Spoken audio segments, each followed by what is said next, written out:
Hello बच्चों, let's read out the question first. How does the conductivity of a semiconductor change with the rise in its temperature?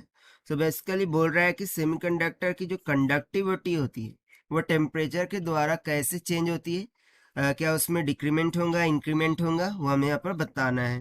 तो चलिए start करते हैं हम solution से। But before of that let's talk about the key concept which we are going to use here for this question. सो की concept में हम बात करेंगे एनर्जी बैंड के बारे में। ठीक है, एनर्जी बैंड डायग्राम, जिसके द्वारा हम सिंपली बता सकते हैं कि जो कंडक्टिविटी होती है वो कैसे चेंज होंगी अकॉर्डिंग टू टेम्परेचर। ठीक है, सो इस कॉन्सेप्ट के द्वारा एनर्जी बैंड डायग्राम यदि मैं कंसिडर करूँ, सो इसमें दो बैंड्स होती है। एक हो जाती है कंडक्शन बैंड, ठीक है, वो बेसिकली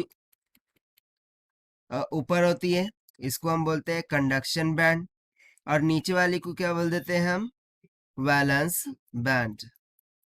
अब वैलेंस बैंड में क्या होते हैं, इलेक्ट्रॉन्स होते हैं, और जब ये इलेक्ट्रॉन्स इस वैलेंस बैंड से जंप करते हैं किस पर, कंडक्शन बैंड पर, सो उन्हें एक हायर एनर्जी की रिक्वायरमेंट होती है, और उस एनर्जी को हम बोलते हैं Fermi energy.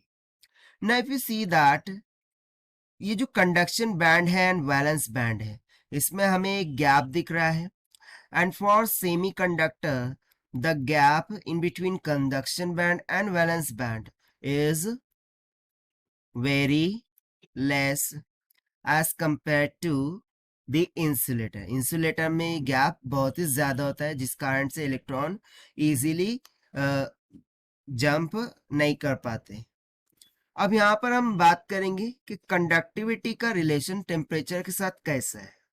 Right, so conductivity of semiconductor वो बेसिकली डायरेक्टली प्रोपोर्शनल होती है टेम्परेचर की। Now how it is directly proportional, so see here, जैसे ही मैं टेम्परेचर को इंक्रीज करूंगा, सो इंक्रीज करने के कारण से जो थर्मल एनर्जी होती है फॉर द इलेक्ट्रॉन्स, ठीक है, whatever the thermal energy will be there for electrons, वो क्या कर जाती है, इंक्रीज कर जाती है। Thermal energy for electron increases. अब यदि देखिए थर्मल एनर्जी इंक्रीज हो रही है, तो जो इलेक्ट्रॉन है वो वैलेंस बैंड से कंडक्शन बैंड पर क्या कर जाएंगे, मूव कर जाएंगे, एंड बेसिकली ये फास्टर हो जाएगा, क्योंकि उनकी जो थर्मल एनर्जी है वो कैसी हो गई है, इंक्रीज हो गई है। और ये क्यों इंक्रीज हुई है, क्योंकि टेम्परेचर इंक्रीज हो गया है। सो यदि ये इलेक्ट्रॉन फास्टरली मूव होंगे वैलेंस बैंड से कंडक्शन बैंड पर, सो बेसिकली वहां पर क्या बढ़ जाएगा, कंडक्शन बढ़ जाएगा। राइट, सो यहाँ से मैं सिंपली बोल सकता हूँ कि जैसे ही thermal energy of electron increase हुई, वो स्पीड में कंडक्शन बैंड की तरफ मूव करने लगते हैं, यानी कि उनकी कंडक्टिविटी क्या कर जाती है, कंडक्टिविटी इंक्रीज कर जाती है। क्या कर जाती है, इंक्रीज कर जाती है। और यही हो जाता है हमारा आंसर फॉर दिस क्वेश्चन, कि हमने टेम्परेचर को इंक्रीज किया, सो कंडक्टिविटी ऑफ सेमीकंडक्टर भी क्या कर गई, इंक्रीज कर गई।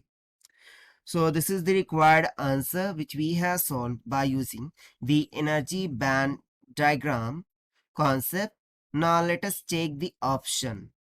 So यहाँ से यदि मैं option देखूं, so how does conductivity, so conductivity of semiconductor change with rise in temperature as increases, यानी कि कंडक्टिविटी क्या कर जाती है, इंक्रीज कर जाती है। Hence option B will become correct. So this is the required solution. I hope you understood well. Best of luck. Thank you.